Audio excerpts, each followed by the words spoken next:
Going backstage was always wonderful. You felt such an air of excitement. When socialite and style icon Lee Radziwill passed away at 85, she left behind a fortune of glamour and sophistication. I'm going to escape. I'm going to get out of here. I realized I couldn't go much further, and I didn't know where I was going in any case. The Radziwill family thought they knew what to expect from Lee's will, but nothing could have prepared them for the shocking truth. She left behind a staggering fortune and a family reeling in shock. Who got left out, and who is reaping the rewards? Join us as we unveil how Lee Radziwill left behind a fortune which made her family cry. The ultimate beneficiary of Lee Radziwill's wealth. Lee Bouvier Radziwill's last will and testament clearly stated that her only surviving child, Anna Christina Tina Radziwill, be made the beneficiary of her estimated $50 million estate, while her daughter-in-law, Carol DeFalco Radziwill, received no dime from her royalties. In fact, there wasn't a single mention of the former The Real Housewives of New York City star. The 16-page will was signed by Lee on September 20, 2018, which was less than 5 months before her heartbreaking demise. The will was filed in New York County in Lower Manhattan on March 22, 2019, and was exclusively received by Daily Mail TV. Something shocked everyone about this will.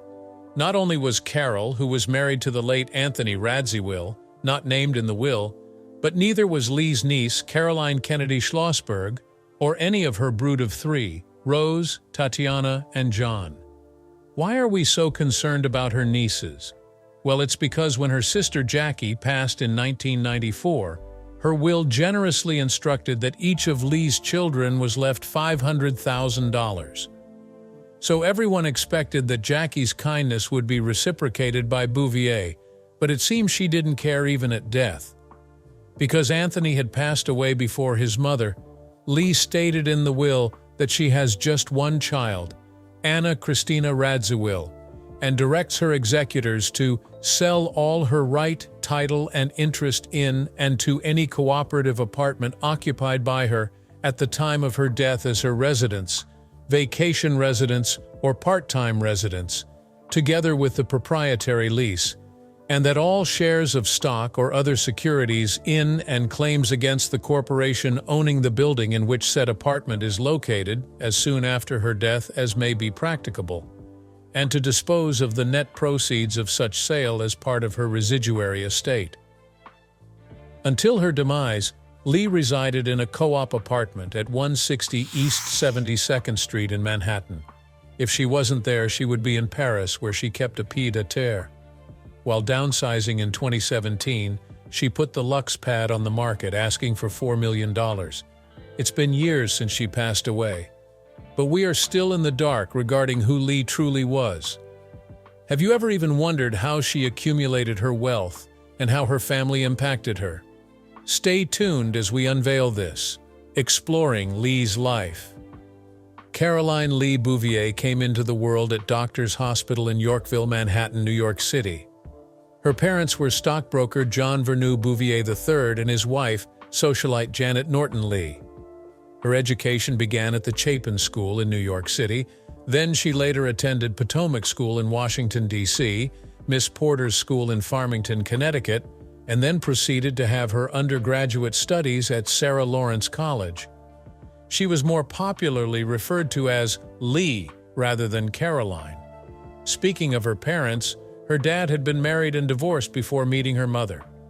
On April 7, 1920, the New York Sun published an engagement announcement for Bouvier, Lee's dad, and Miss Eleanor Carroll Dangerfield Carter of Baltimore.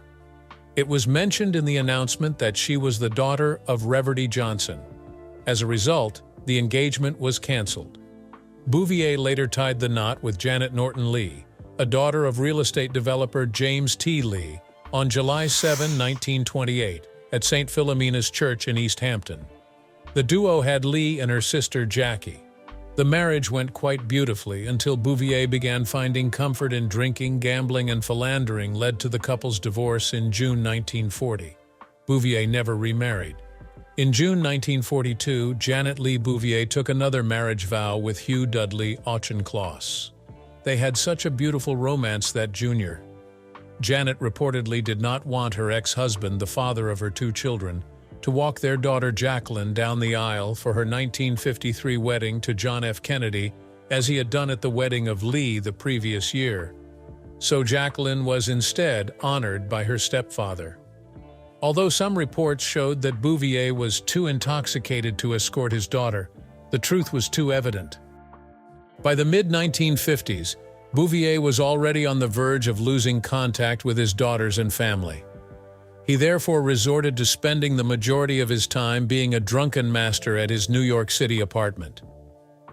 A heartbreaking news hit the world when in the spring of 1957, Bouvier was diagnosed with terminal liver cancer.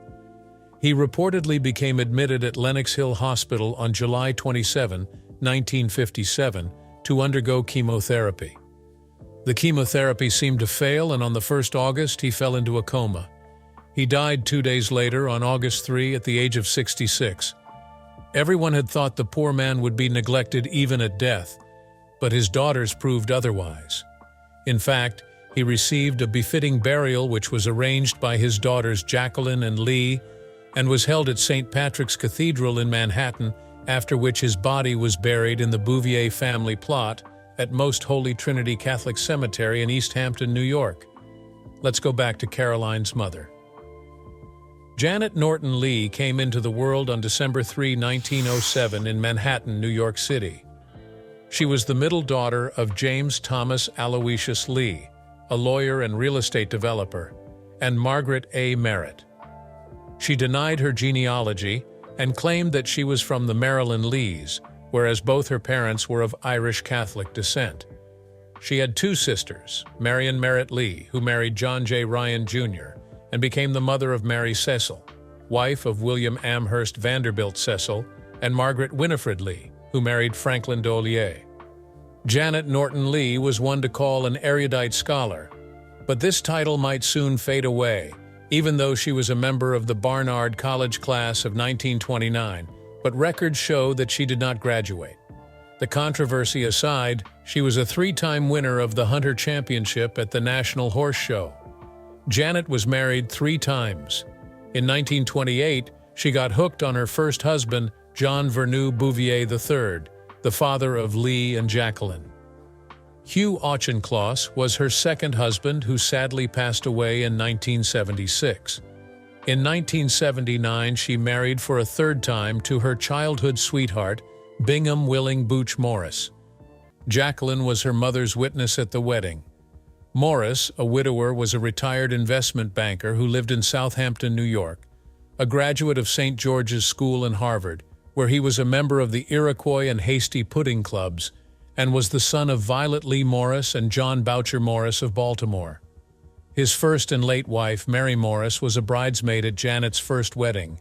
This raised eyebrows about whether Janet and Booch had been together before Mary's demise. Janet and Booch separated in 1981 but remained married until her death from complications arising from Alzheimer's disease in 1989. While Janet had a rough love, can we guarantee that her daughter's relationship with men was all rosy? You'd soon find out. Lee's love life. Like her mother, Lee Radziwill was married thrice. First in April 1953 to Michael Temple Canfield, a publishing executive. They separated in 1958, and the marriage was legally canceled by the Sacred Rota in November 1962. She took marriage vows again on March 19, 1959, to the Polish aristocrat Prince Stanislaw Albrecht Radziwill, member of the House of Radziwill, who at that time had just divorced his second wife, the former Grace Maria Colin, and received a Roman Catholic annulment of his first marriage so he could have the go-ahead to remarry. Although his second marriage to Lee had never been acknowledged by the Roman Catholic Church, so no annulment was actually required in the long run. After her marriage to Albrecht, she began to use the title of Her Serene Highness, Princess Caroline Lee Radziwill, and was even sometimes recognized as Princess Radziwill in the American press. What happened afterward? would leave you shocked. The Second Polish Republic had annulled the legal recognition of noble titles in the March Constitution of 1921, with the effect that the Radziwills were pretenders to the title. This led to their marriage being so controversial, although they had 2 children, Anthony and Anna Christina. Although blessed with children who shared a striking resemblance with the couple, their marriage ended in divorce in 1974. In 1976, the New York Times reported Peter Francis Tufo, a lawyer and real estate developer, was a frequent escort of Radziwill. Radziwill married for a 3rd time on September 23, 1988, and this led to her being the 2nd wife of American movie director and choreographer Herbert Ross. The marriage lasted for 13 years before their divorce was finalized in 2001.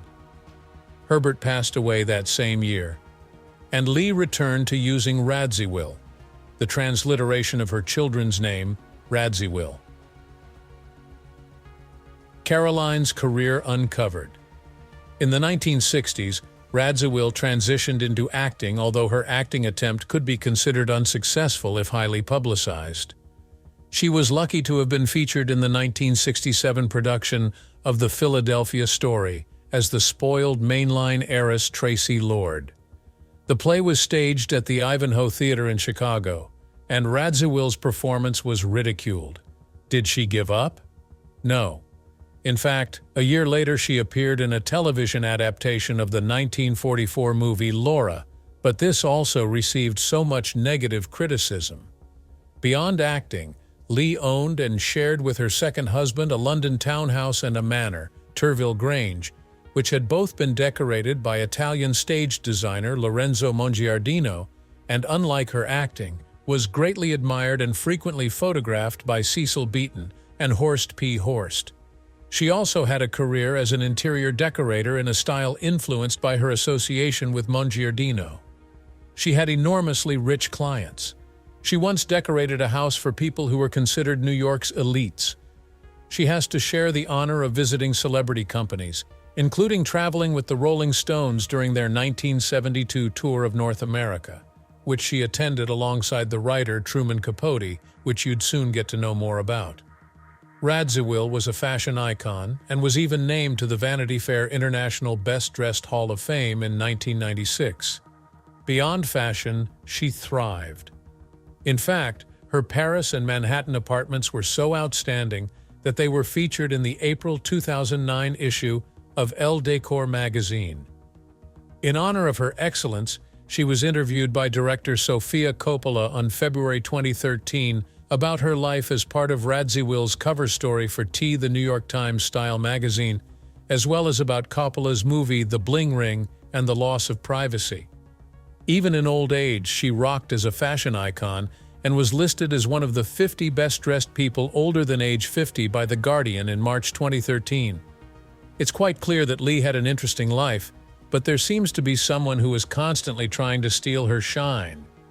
Who is this person? Feud between Lee and Jacqueline. Jacqueline and Caroline Lee were unarguably the most famous sisters in the world, even though they were quite different. While Jackie was rather studious, dark-haired, athletic, and reserved, Lee, who was 3.5 years younger, was light-haired, chubby, mischievous, and adventurous. As young girls, they called each other Jacks and Peaks. The sisters were raised in a 12-room duplex apartment in Manhattan and often had their summer vacation at the family estate, La Sata, on Further Lane in East Hampton. While their parents divorced at a time considered too early, they wouldn't stop talking about how much they adored their father, John Vernou Bouvier III, known as Black Jack, who wouldn't stop encouraging them not only to work hard, but to be the best. But there could be only one best. And this formed the root of the feud between the once loving sisters. While Lee had managed to love her older sister, she found it difficult to reach a height equal to or almost near Jackie's accomplishments, such as winning equestrian prizes and earning top grades at Miss Porter's School for Girls in Farmington, Connecticut. Also, while Lee had been recognized for her fashion sense, Jacqueline outshone her by receiving awards that were considered more befitting than Lee's. Jacqueline grew to be regarded as one of the most beautiful and stylish women in the world, not just in New York, and this gave birth to a feeling of jealousy in Lee. But among those who knew both sisters, Lee was considered as being equally, if not even more, beautiful and stylish, with a more beautiful eye for fashion, color, and design, although all these were considered subjective.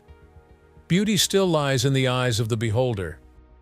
When asked if a love of beauty is possibly an inherited trait, Lee responded by likening the concept of beauty to a seed which, if one has it, and has the means to live that way, people who love beauty would appreciate such a person above others. Maybe this seed was at the disposal of Jacqueline and not Lee, but it's difficult to meet Lee and not think of her sister. Looking into her face, there's this weird sense of seeing Jackie's face as well. They both have widely set eyes and high cheekbones. Although Lee's features were more refined than Jackie's, her coloring was even lighter.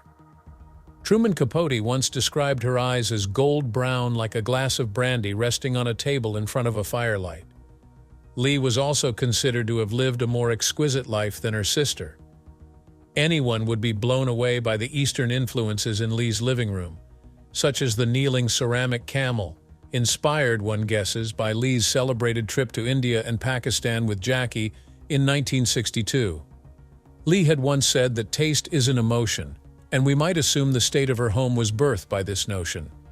As her friend Andre Leon Talley, the former editor-at-large for Vogue, had said, Lee is one who took to heart Diana Vreeland's famous remark, "Elegance is refusal."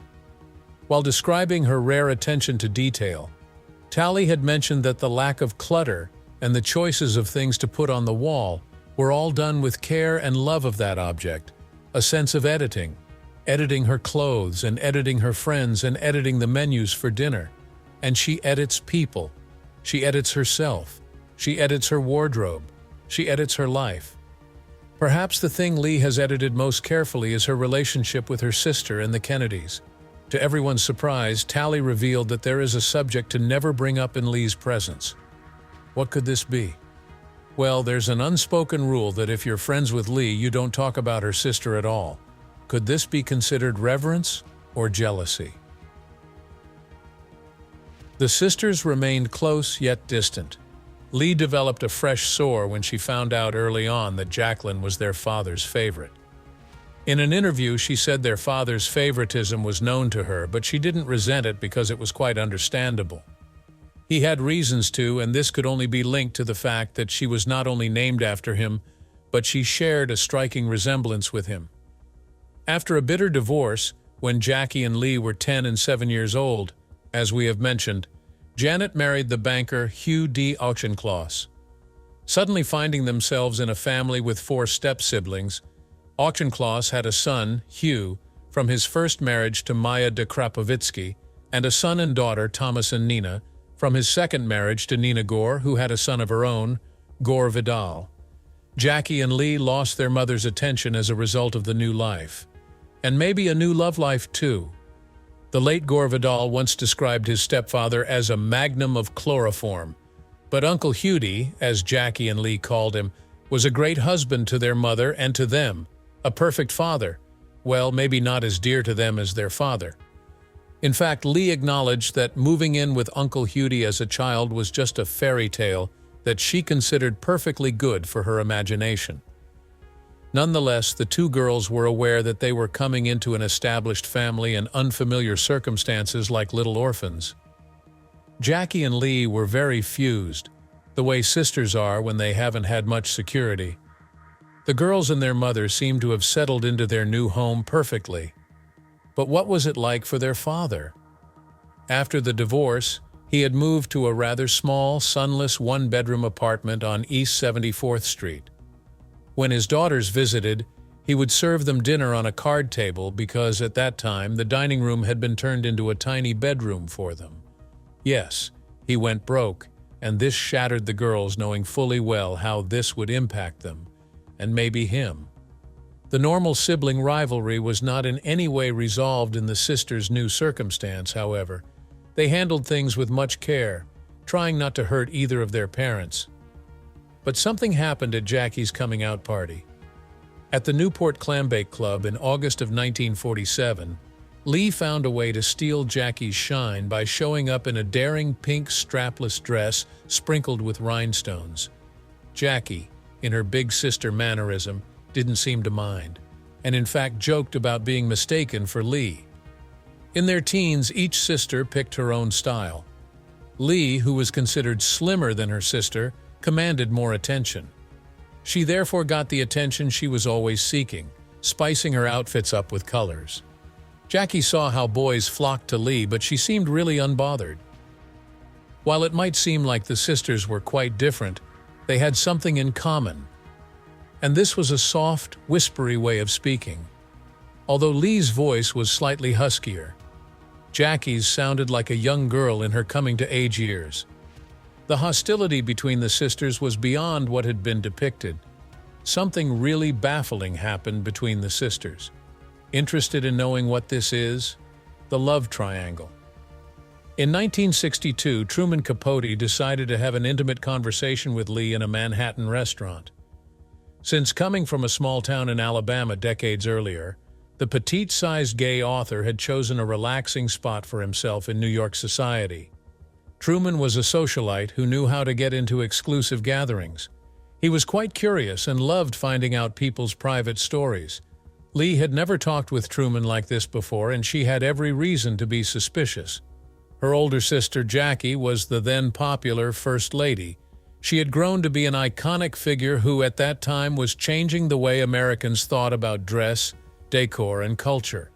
If Jackie had been lunching with them, there would probably have been a crowd in the street, and many trying to find their way to catch a closer glimpse of the beautiful, really beautiful First Lady. Lee, at the time, had a really unstable lifestyle. She was already controversial, having been married to different men. And then, with her sister in the White House, she had to be careful how she acted, what she said, and to whom she said it. She must have known that Truman was an infamous gossip. Maybe she shouldn't have honored his invitation. She did and had no regret afterward. It was a measure of the emotional pain Lee was growing through that, despite knowing how much of a gossip Truman was, she told him the most painful secret of her life. She was wildly jealous of Jackie. It was understandable that Lee would feel somewhat left behind by a sister who was the First Lady and the most admired woman in the world at the time, but her feelings went far beyond an understandable or an emotion that could be controlled. She swam in the pool of jealousy. It was all she could think about, all she could talk about. Her sister had done nothing wrong, but that did not matter. Jackie had gone far above Lee in a manner that, in Lee's eyes, was making her unseen. She had what almost anyone would say was everything, or even maybe more than everything. But who knew why she was so dissatisfied, so empty, so lost? After lunch, Truman did what Lee should have expected him to do. He wrote to his friend Cecil Beaton and told him all about it. How he had had lunch one day with Princess Lee and how jealous she was of Jackie. The only good thing about the mail was that he acknowledged that she had a beautiful marriage at the time.